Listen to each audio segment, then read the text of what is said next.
ready? I would like to start by reading from a text message I received Comenzar con un mensaje de texto de Jeffrey Tucker. Él es un grupo, Brownstone Institute. Yo con Jeffrey me carteo, me veo, y yo hablé acerca del hecho que venía yo a la Ciudad de México. Esto es lo que él me escribió. Tantos americanos fueron a México durante la pandemia y sentían que estaban en un área más civilizada y libre que Estados Unidos. Parece ser cierto, sorprendente. Uno de los mensajes claves que quiero compartir, mi gratitud y respeto por la toma de decisiones del gobierno mexicano en los últimos 3 años de terror, temor e intimidación. El gobierno mexicano ha sido un símbolo y una llamada clara y ejemplo claro para el resto del mundo, mostrando que un gobierno responsable puede proteger a sus ciudadanos, actuar responsable sin ser sujeto de medidas totalitarias. Esto es una excepción. El gobierno mexicano va a identificar a las personas que hicieron posibles de que México fuera un líder en el mundo durante la crisis de COVID. Habiendo dicho esto, hay testimonio y observaciones de la respuesta. Aquí encontramos qué sucedió con el Senado. Me llamo Robert Malone. Soy presidente de la Alianza de Médicos y de Científicos. Y estamos 1,700 científicos han mentido ante la crisis. Pedimos que las vacunas ni son seguras ni son efectivas y lo pedimos en abril del año pasado.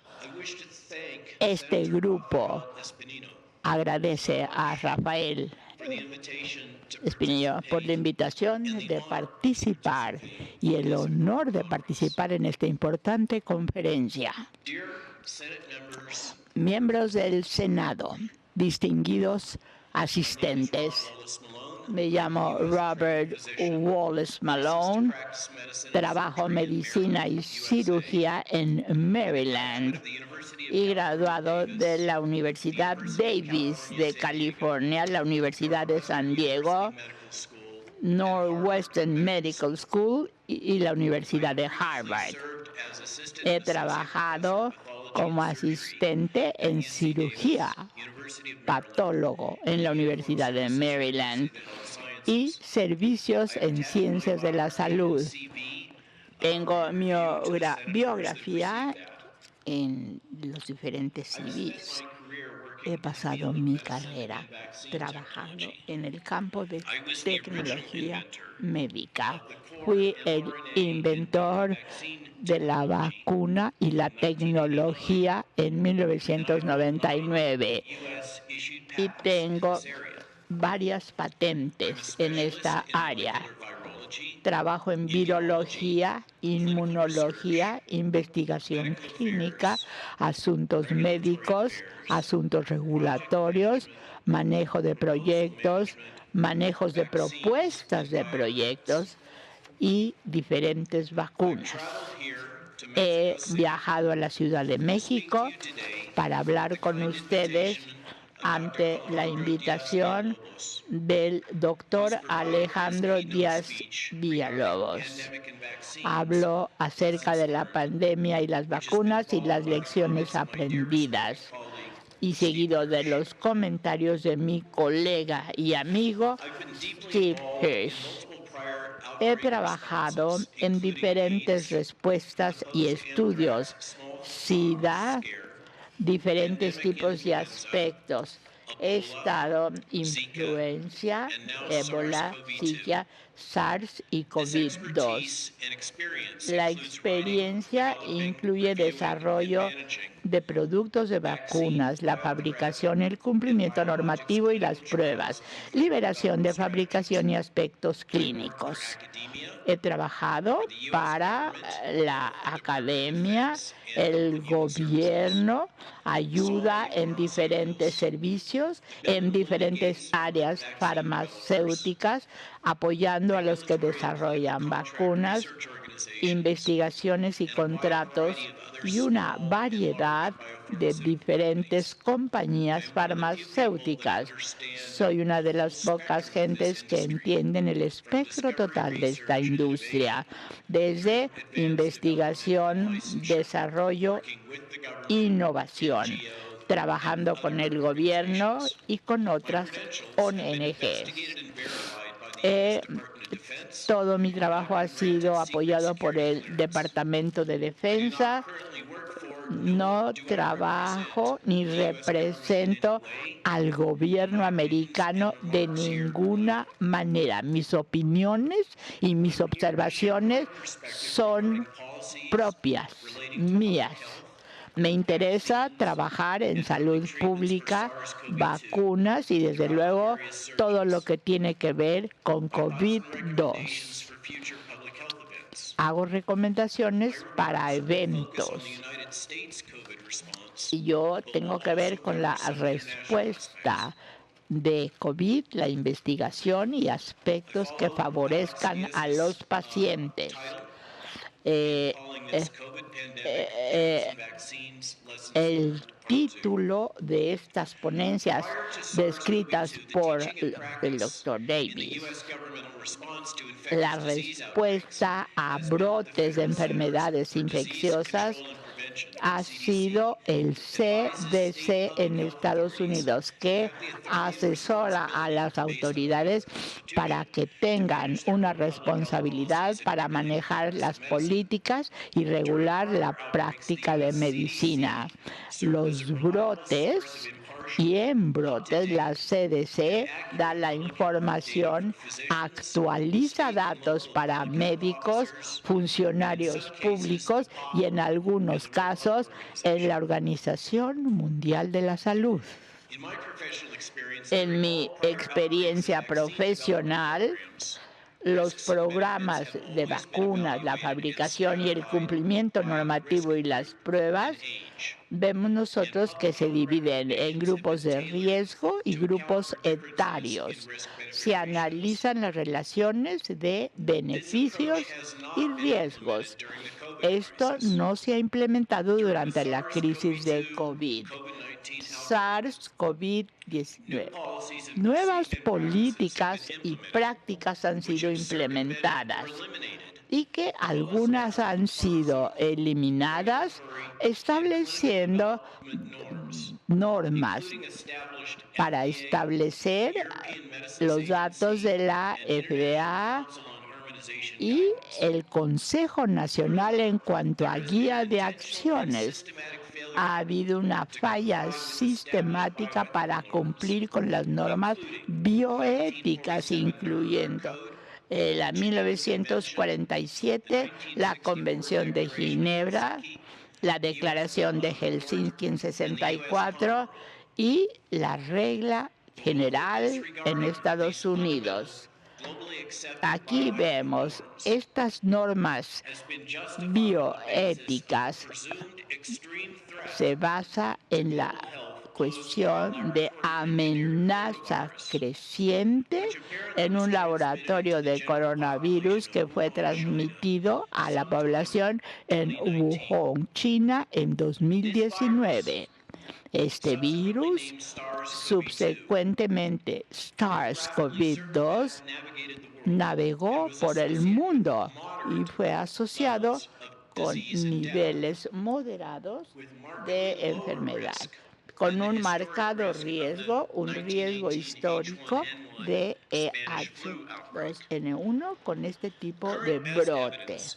La evidencia, incluyendo el consenso, el FBI y el Departamento de Energía, indican que SARS-CoV-2 es un patógeno creado en el laboratorio. La hipótesis de la entrada de este patógeno a la población humana es que este virus SARS-CoV-2 fue liberado hacia la población de Wuhan, China, como consecuencia de un accidente de laboratorio, y otras teorías que están en consideración. La información de esta reclamación de las fuentes del gobierno muestran que la ingeniería de este patógeno fue creado en parte en China, el Departamento de Virología de Wuhan o la Academia de Ciencias, que recibieron fondos parciales, y la rama de mitigación de la agencia del Departamento de Defensa, de tal manera que los datos indican que la ingeniería del patógeno se realizó conjuntamente en una colaboración entre el gobierno de Estados Unidos y el gobierno chino.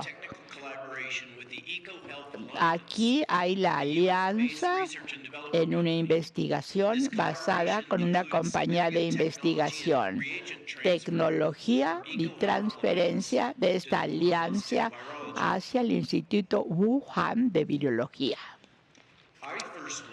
Yo aprendí del coronavirus 2019 cuando recibí la llamada de advertencia de un funcionario de la CIA y especialista en enfermedades y miembro de la facultad.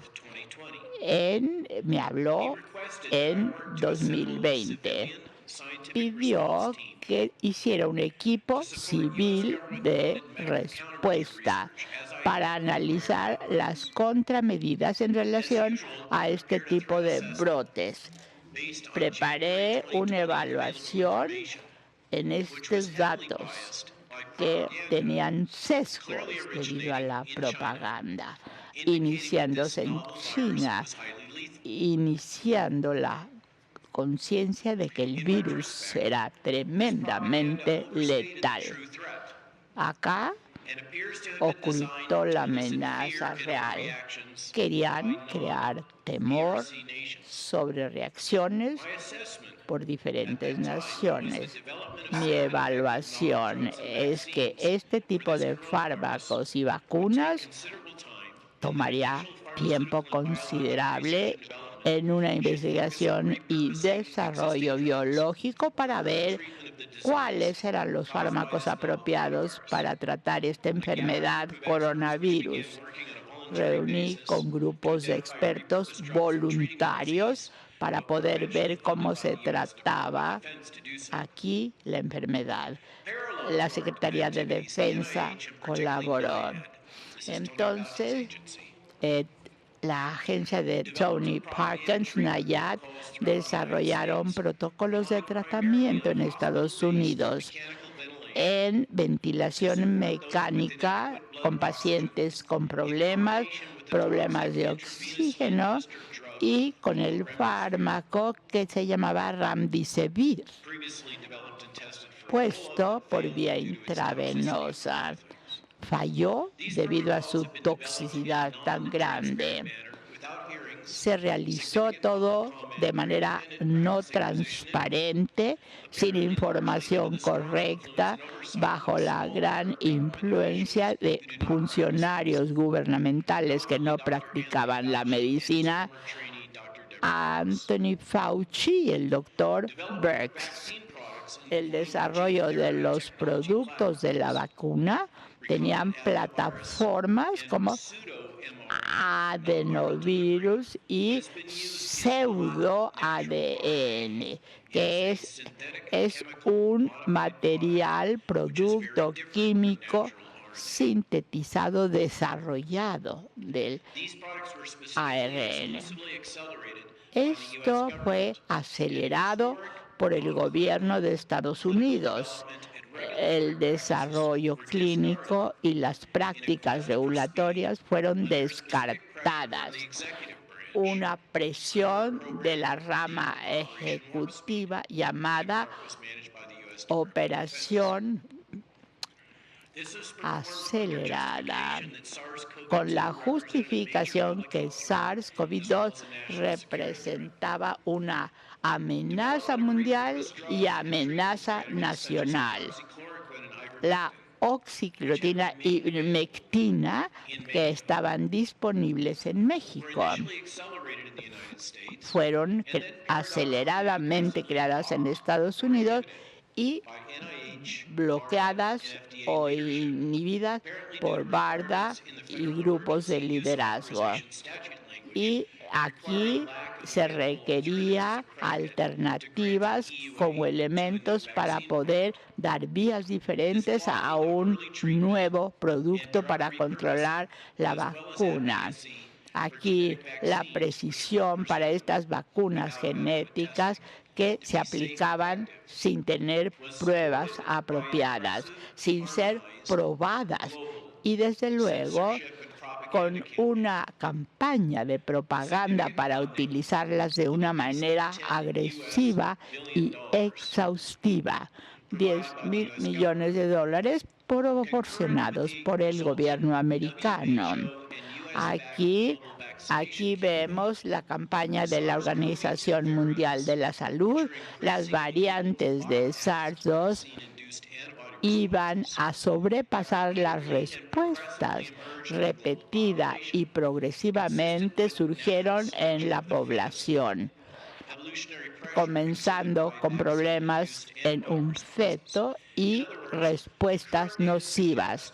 Los datos actuales dicen que la estrategia de vacunación ha acelerado el desarrollo de problemas debido a la vacuna. Muchas de las respuestas globales fueron manejadas por el aparato de seguridad nacional, no servicios a los ciudadanos, actuando estos con el Departamento de Investigación, Operación, programas que actuaban como parte de un programa globalizado conjunto con la Organización Mundial de la Salud, Gavi, CEPI, CDC, Agencia y el BBC, para restringir acceso e información aparte de la narrativa presentada por la Organización Mundial de la Salud. Y teniendo los productos ya señalados, la distribución de información, contradecir mensajes de la CDC o una información que consideraron mala. Esto se consideró en Estados Unidos como terrorismo personal. Si se dicen cosas diferentes a lo que dice CDC o la Organización Mundial de la Salud, sería considerado como un terrorista que presenta un índice alto de inseguridad. En muchas agencias federales, trabajando en combinación con la Organización Mundial de la Salud, censurando y controlando toda la información, considerando los fármacos y vacunas. CDC jugó un papel toral en el Departamento de Homeland Security en las decisiones de políticas nacionales, en contraste con otros brotes que tuvieron investigación, y el CDC que designaba la política de salud nacional. Estudios gubernamentales y otros, la CDC ha sido politizada. La CDC es una rama politizada de la Casa Blanca, particularmente en la administración actual. Mantiene información pública según dicen, que exacerba el daño que la vacuna podría causar. Si se contestaran las preguntas honestamente, la gente no quisiera vacunarse. No se vacunan si saben cuáles son los riesgos. Y esta es una política que beneficia a Estados Unidos. La CDC promueve y vacuna con el producto autorizado 10,000 millones de fondos de Estados Unidos, tanto en el mercado, en los productos y para dar información acerca de la seguridad de la vacuna. Y van en contra de Steve, de mí y de otros. Todo esto se planeó plenamente, utilizando fondos de diferentes organizaciones, de Bill Gates, en la Universidad de Johns Hopkins está esto para mitigar el escepticismo de la vacuna y aceptar un producto médico no experimental. Ni es efectivo ni es totalmente seguro para evitar la infección o dispersar el virus. La vacuna no funciona, no es segura, pero todavía se le hace mucha propaganda y se empuja a utilizarla. Nosotros tenemos que ver lo que sucede. Hay fármacos para tratar COVID-19 por médicos que tienen su práctica y su licencia, y médicos que no siguieron las guías promovidas por el gobierno. No se tiene una gran experiencia para crear estos protocolos y lo que se ha hecho de manera unilateral, sobre bases nacionales, sin respeto para las fronteras o con los gobiernos. La CDC se comprometió y pagó medios corporativos, compañías para promover políticas en la Organización de la Salud, arriesgar eventos peligrosos y no aceptar la verdad. Hay una restricción y un encono hacia médicos que no siguieron estas políticas. En la declaración de Barrington, en los primeros autores de este documento, la declaración Barrington la recomendó que nosotros no digamos, diéramos las vacunas a todos y desde luego a los viejos, a los mayores, se les aplicaba la vacuna como prevención.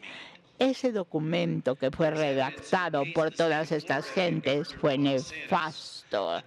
Con Ron DeSantis, el gobierno tiene terapéutica monoclonal, como, digamos, políticas implicadas e impuestas por el gobierno de Florida. El gobernador DeSantis y el doctor Julia Rito de Harvard también han cuestionado la seguridad del COVID-2 o la vacuna COVID-19 en Estados Unidos y México. Estas vacunas genéticas o este tipo de adenovirus, la idea es clara. Los productos no dan protección significativa en contra de la infección, dispersión y reproducción. Esto ha sido claro desde el advenimiento de las variantes de Omicron. Debido a estas situaciones, infección viral, no hay ninguna ingesta de la vacuna que pueda tener daño a la inmunidad. ni en México ni en el mundo. Más aún, el liderazgo de Pfizer ha dicho que cuando se dio esto a la población en total, no había datos demostrando que la vacuna o el producto de Pfizer era efectivo y protector en contra de la infección o lograr la inmunidad. Pfizer sabía que no tenían datos de que estas vacunas funcionaran.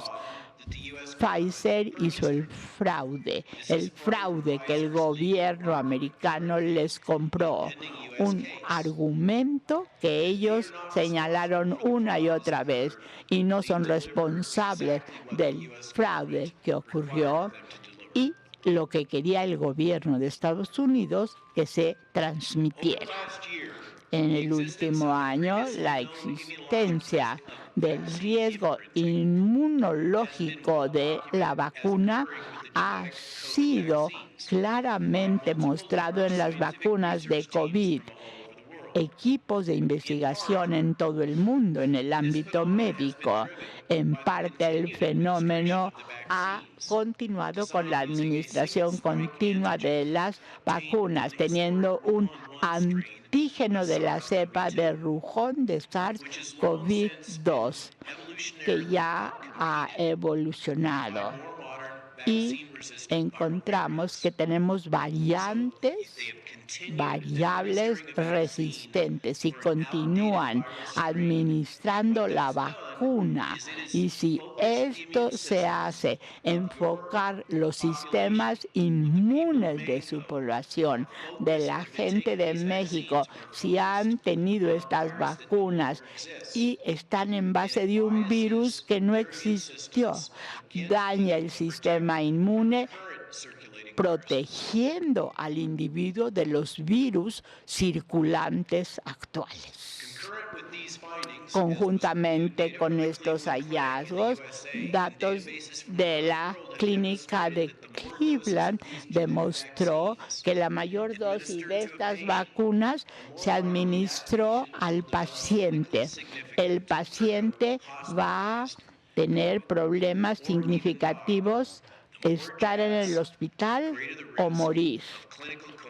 Más riesgos y más muertes. Y la cantidad de gente que ha muerto de la enfermedad de COVID son las gentes que se vacunaron mucho, no los que no vacunaron. Tenemos una pandemia de los individuos que se vacunaron y esta es una verdadera tragedia.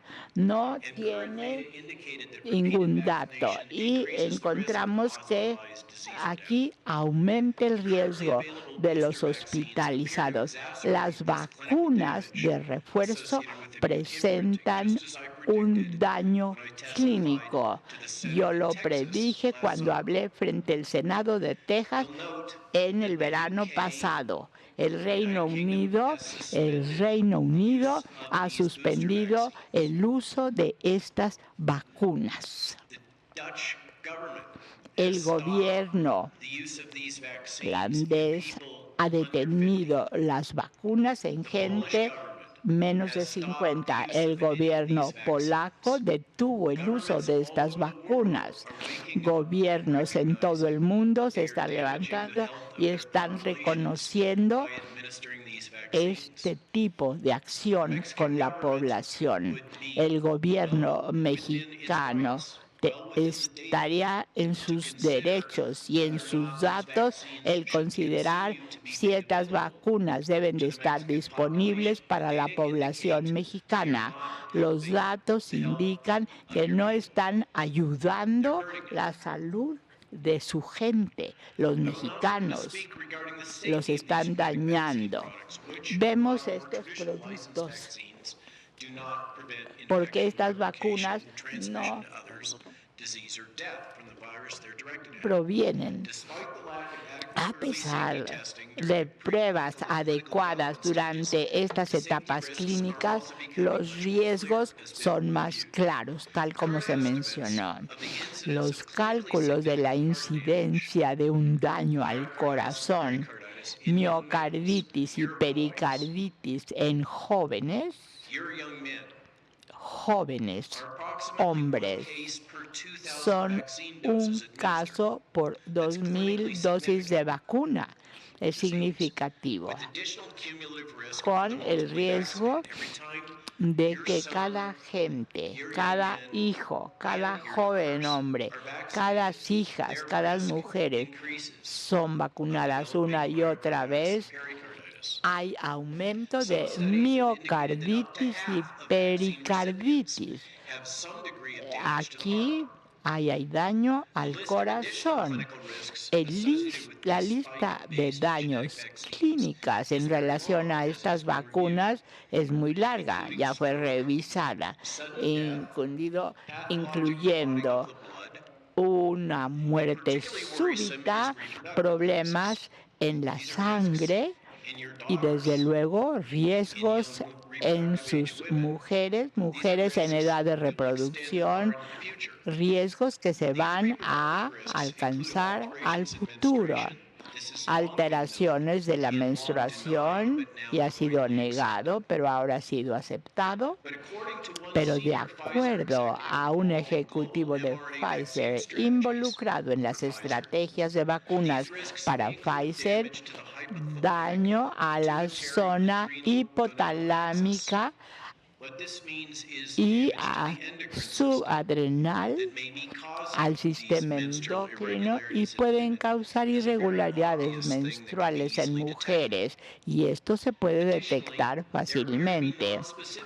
Hay daños no específicos causados al sistema inmune de aquellos pacientes, demostrado por reactivación de virus de ADN como el Epstein-Barr, shingles, y desde luego datos que sugieren riesgo elevado de ciertos cánceres después de la inoculación y en parte al sistema inmune.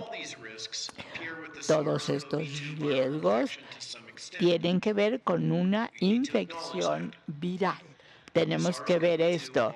SARS-CoV-2 también cambia y altera las proteínas. Son prevalentes en aquellas gentes que tienen productos genéticos vacunados. Se usa propaganda para suprimir acceso a la información de estos riesgos. Y desde luego hay una falla en las gentes para entender el daño de las vacunas y sus limitaciones, y teniendo un consenso informado para decidir si se acepta el producto o no. Al desarrollar estas vacunas, hay que ver las propiedades farmacológicas. Antes no se tenía la información clara. La farmacodistribución, cuando entra al cuerpo, el movimiento que el cuerpo hace a la droga, al fármaco, y lo que hace la droga o fármaco al cuerpo. No se ha estudiado con exactitud. Estudios diseñados para ver cuánto permanece en el cuerpo, cuando sale del cuerpo. El antígeno hace que algo, y qué tanta esta proteína permanece en el cuerpo. El mensaje en mercadotecnia, material para médicos y pacientes, indican que esta medida sintética de la vacuna estará allí en el cuerpo en cuestión de horas, y los riesgos, bueno, son grandes. Solo lo que sucede en un periodo corto de tiempo se acusa que sea culpable de la vacuna. Eso es lo que le dicen a los médicos. Las partículas que circulan a través del cuerpo por un periodo extendido y digamos que salen en la leche materna. La toxicología o este tipo de acciones en el genoma de las vacunas continúa permanecer de una manera controversial no aclarado. Estos elementos que circulan en el cuerpo tratando a mexicanos, incluyendo niños, durante semanas o meses. Los efectos adversos pueden ser esperados, pueden existir durante semanas o meses, como el Instituto de Salud lo presentó. Caracterizar la relación entre la farmacocinética y la farmacodinámica. El efecto versus tiempo es una herramienta importante en el descubrimiento y desarrollo en la industria farmacéutica. Cuando se desarrollan tratamientos, es extremadamente importante que las compañías farmacéuticas y doctores médicos actúen con datos exhaustivos en la farmacodistribución en el cuerpo. Esto debe de ser derivado de los estudios clínicos y no clínicos antes de la aprobación y distribución. Y desde luego alertar a los pacientes. En cuanto a la vacuna, estas características fueron dejadas a un lado y productos biológicos que no son efectivos para una población global, mitigando este patógeno que puede causar síntomas de enfermedad que deben de ser tratados con fármacos que quizá estén o no estén a la mano. En contraste a la respuesta de los Estados Unidos, Gran Bretaña, Australia, Nueva Zelanda y la Unión Europea, el gobierno de México ha tenido una postura mucho más permisiva en los últimos 3 años y ha sido conocido como un paraíso para salud. Considerando la racionalización falsa que la Organización Mundial de la Salud ha presentado en esta gran crisis, hay un esfuerzo para enmendar las regulaciones y reglas de salud y los compromisos nacionales e internacionales con la Organización Mundial de la Salud, dando fondos, y a la Organización Mundial de la Salud podría intervenir en ciertos países en una emergencia declarada de salud. Estos elementos han sido analizados en Estados Unidos y el Departamento de Salud y Servicios de la Humanidad, rechazados por un consorcio de estados latinoamericanos y africanos.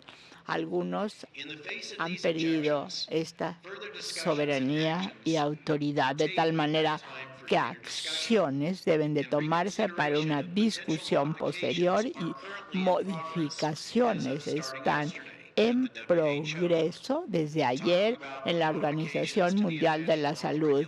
Modificaciones a las reglas que permitan a la Organización Mundial de la Salud.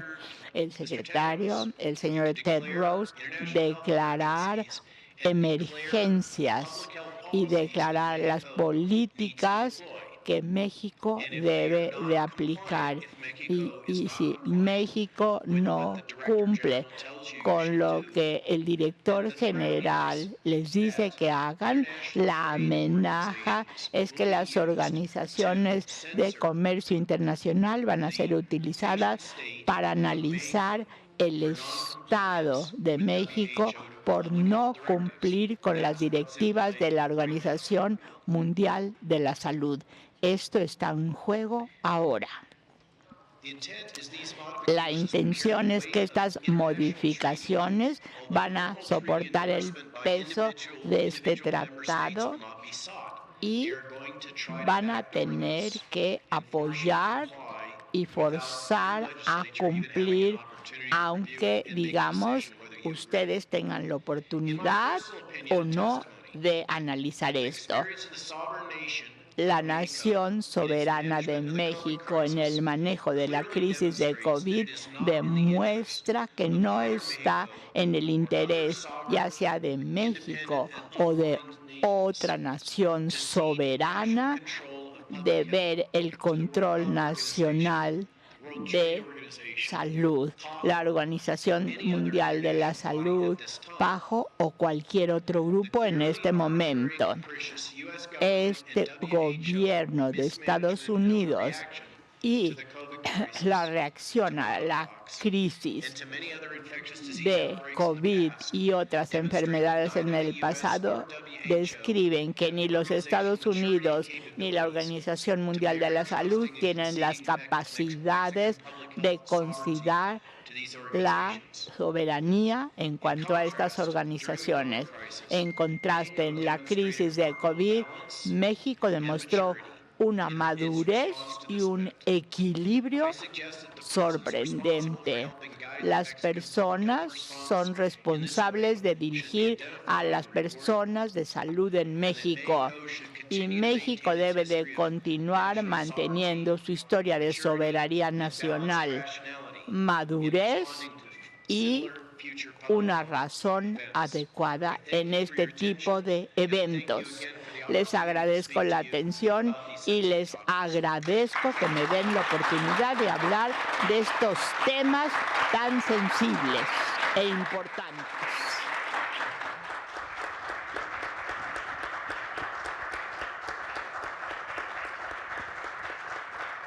Gracias, doctores. Ahora vamos a continuar con algunas preguntas que hizo el público para el doctor Alejandro. Y le doy la palabra al doctor. Sí, muchas gracias, Mitch. ¿De las preguntas de aquí? Sí. ¿Sí? Okay. En honor a la verdad y al tiempo de todos, y algo muy importante, impactado con las observaciones que hicieron el señor Steve Kirch y el doctor Malone, grandes referentes a nivel internacional de entender exactamente qué fue lo que pasó y qué ha estado pasando. Quisiera comentarles que para poder tener, como siempre, en un país democrático, en un país como el nuestro, y tener un fair game, un juego limpio, siempre hay que escuchar los dos lados de la moneda. Nosotros estamos con una postura donde a través de nuestras observaciones e investigaciones y de ver muchos pacientes y de tener contactos con médicos prácticamente en todo el mundo, tenemos también el derecho, la obligación cívica, social, política y diplomática de invitar a las farmacéuticas a que ellos hagan sus pronunciamientos, a que ellos platiquen sus experiencias. Por esa razón, me di a la tarea de invitar a algunos directivos de Pfizer a que vinieran a este lugar, a este Senado, donde estamos discutiendo cosas tan importantes, y como no tengo el gusto de conocerlos a todos ustedes, quisiera preguntar si hay alguien de Pfizer aquí presente de la invitación que se hizo en tiempo y forma, de manera muy respetuosa. ¿Hay alguien de Pfizer aquí que quisiera tomar la palabra? Parece ser que no. Bueno, entonces vamos a continuar con el siguiente bloque de preguntas y respuestas. Que obviamente doctor, quería ver si podemos entregarles de una vez su reconocimiento. Claro que sí, Michi. Bueno, el senador les va a entregar un reconocimiento a cada uno de ustedes por su participación. Primero iniciamos con el doctor Malone, para que si nos hacen favor de las fotos. Gracias. Un aplauso, por favor, para el doctor Malone.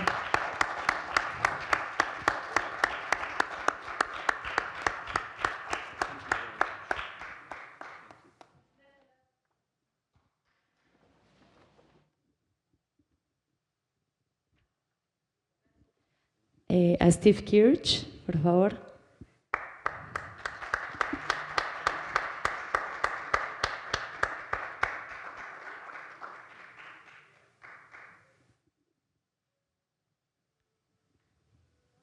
Y por supuesto, al doctor Alejandro Díaz, protagonista de esta plática.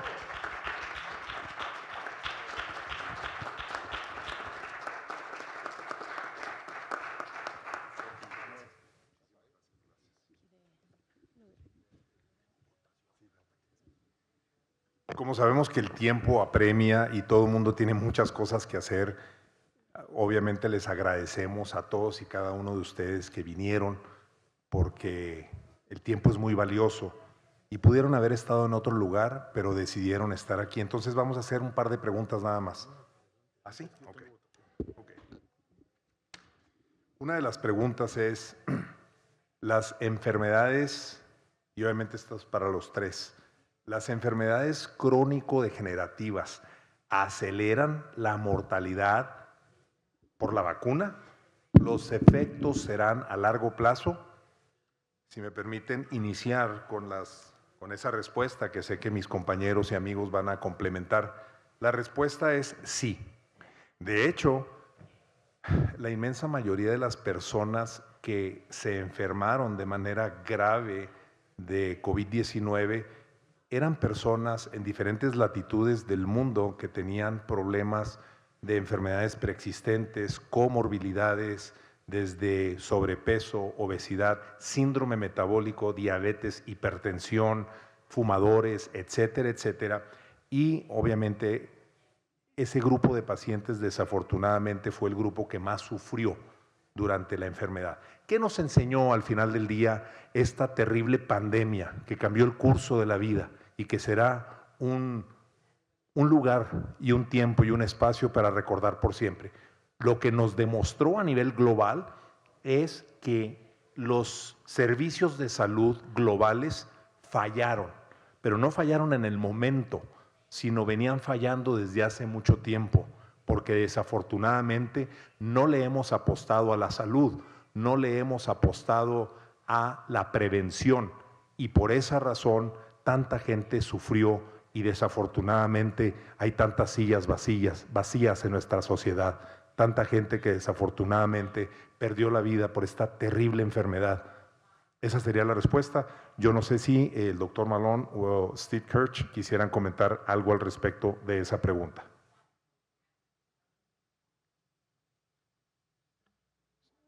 Yes.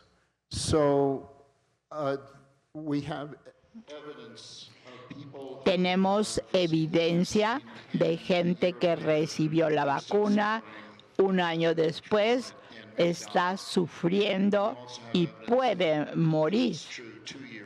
Y 2 años también. Los datos que tenemos de Medicare, que por lo menos 1 año o más.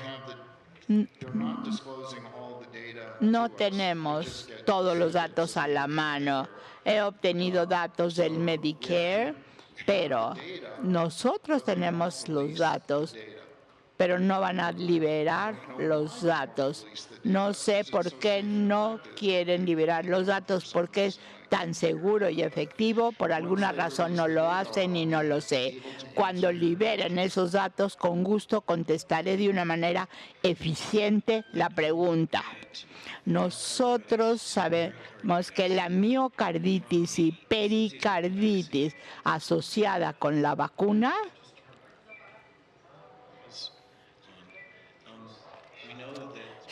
sabemos la miocarditis y pericarditis asociada con la vacuna parece similar a la miocarditis. La miocarditis y pericarditis viral tiene un índice de mortalidad de 5 años, el orden de 20%. Podríamos esperar ver mayor cantidad de muertes de miocarditis y pericarditis en los próximos 5 años.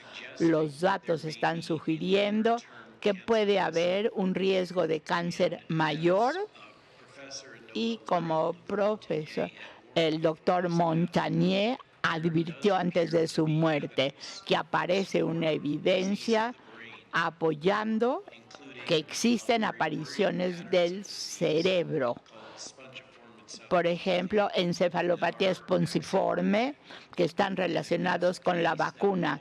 Y si este es el caso, también se va a manifestar con el tiempo. La respuesta honesta es no podemos conocer los riesgos a largo plazo porque no ha pasado suficiente tiempo. Y nosotros tenemos que ser vigilantes, recabar los datos, y el gobierno americano podía ayudar con esto, haciendo datos públicos de salud disponibles de tal manera que los médicos pudieran entender en un periodo temprano los signos que están observando sus colegas para ser tratados debidamente. El problema es que cuando uno oculta la información, detiene la acción de los médicos porque no saben qué tratar, no saben anticipar los riesgos y no los pueden prevenir. De tal manera que sugiero, necesitamos ser vigilantes, pero hacer un esfuerzo extra para poder obtener estos datos en vez de ocultarlos, de tal manera que los doctores, tales como Alejandro, pueden de una manera efectiva anticipar los riesgos, analizarlos y proporcionar tratamiento apropiado cuando esté disponible. So another question. Otra pregunta que tenemos es del señor José Antonio Vega. ¿Han tenido alguna reunión con el doctor Jorge Alcocer, secretario de Salud? La respuesta es no. Al menos yo no la he tenido y creo que los doctores tampoco. Lo que sí tuve, y lo mostré en mi presentación en una fotografía, fue un encuentro casual muy al inicio de la pandemia con el subsecretario de Salud, el doctor Hugo López-Gatell, donde tuvimos una conversación extensa, interesante, mostró interés, como se ve en la fotografía, y donde yo le estaba tratando de plantear posibles soluciones para, en los albores de esta pandemia que se convirtió en lo que ya todos sabemos, y yo lo veía genuinamente interesado. Puedo entender que por la enorme carga que tenía él de la responsabilidad, probablemente se olvidó de ese doctor que lo abordó en el Aeropuerto Internacional de la Ciudad de México, y que en su momento yo pensé que algo podía pasar. ¿Qué podemos hacer para que, como decimos de manera coloquial, no nos vuelvan a agarrar con los dedos en la puerta? Lo que debemos de hacer es precisamente generar grupos concéntricos, no solamente en México, sino en el mundo, de expertos de esta categoría, que los tenemos en México, que los tenemos en los Estados Unidos, en Canadá, en Inglaterra, en la India, en todo el mundo, gente experta que conoce de epidemias, de brotes, de pandemias, y que entienden de salud pública y de epidemiología, y estar listos, porque les podría asegurar que esta no es la última pandemia que vamos a vivir en nuestra vida. Tenemos que estar listos para tomar las medidas necesarias y ser muchísimo más preventivos, porque cuando el médico ya está en acción, ya es demasiado tarde. Tenemos que ser preventivos, tenemos que impulsar la salud, tenemos que impulsar la agenda de la biopolítica, porque estoy convencido que ese será el nuevo eje rector del quehacer político, no solamente de México, sino del mundo en las futuras generaciones. Marisol, adelante, por favor.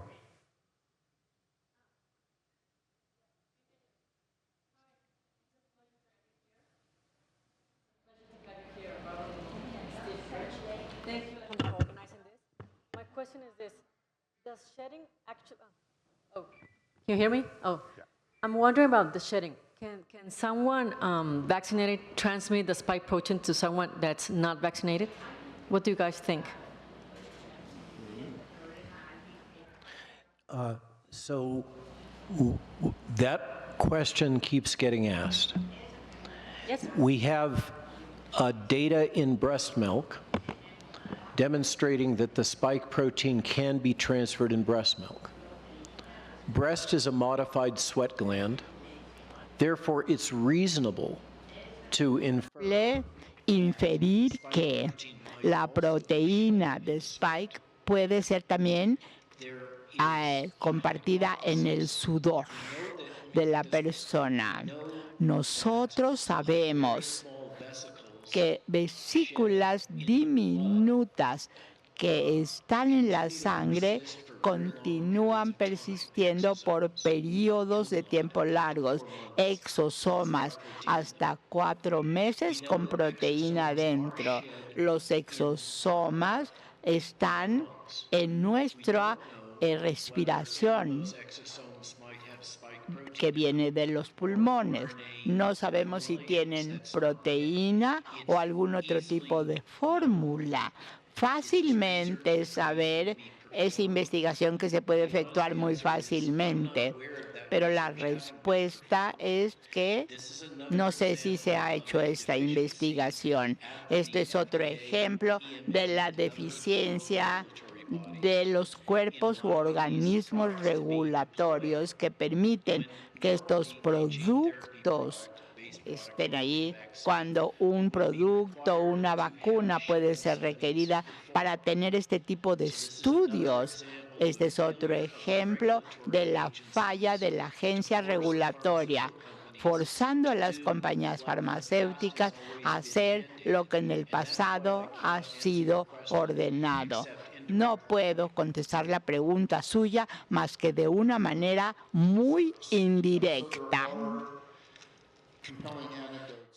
Of people such as Comprometidas de gente, una mujer que tiene un hombre como pareja. La mujer tiene respuestas menstruales y le dice al señor, ¿te vacunaste apenas? Y escuchamos estas historias cada vez más. Esto no puede suceder a menos que haya un efecto compartido, ya sea lanzar la proteína spike o por otro lado también el mRNA. No sabemos. Perdón. Gracias.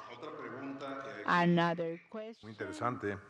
Dice, el número de casos de infartos, embolias, artritis, ¿están ocasionados por la vacuna? Y luego, dentro de la misma pregunta, dice, si ya te dio COVID y estás vacunado, ¿cómo reviertes los daños causados? En la primera, sí me gustaría comentar para todos que la medicina es una ciencia de probabilidades y el arte de manejar la incertidumbre. La ciencia de la medicina no es una ciencia exacta, pero es una ciencia aplicada, donde los médicos, los facultativos, las personas que nos dedicamos a ver pacientes, no estamos tratando de ver cómo vamos a afectar la vida de una persona. Estamos al contrario, tratando de ayudar a quitar las dolencias, las enfermedades, el dolor, la afectación y todas las enfermedades que afectan a los seres humanos. Esa es nuestra función. Desde el gran juramento hipocrático, primum non nocere. Primero, no hagamos daño. First, do not do harm. Estamos viendo, no solamente en series sumamente serias, científicas, en muchas partes del mundo, desde la India, Canadá, Australia, cualquier país, con científicos extraordinarios de gran calibre, donde están demostrando que hay un proceso permanente inflamatorio a través de una cascada inflamatoria después de la vacuna, donde hemos visto todo tipo de enfermedades, desde enfermedades autoinmunes, por supuesto la artritis, resistencia a la insulina y un largo catálogo de enfermedades que hemos estado viendo. Por eso en mi diapositiva o en la presentación puse la punta de un iceberg, porque solamente como el tiempo ha sido muy corto desde que se empezó con la vacunación, los efectos que hemos logrado observar hoy, pues son los que hemos logrado observar a través de este corto tiempo. ¿Qué va a pasar en 3, 5 y 10 años? Nadie lo sabe. Nadie lo sabe, pero los estudios clínicos están demostrando que el común denominador en este incremento de casos de efectos secundarios es la vacuna. Esa sería la respuesta No sé si tengan un comentario mis compañeros.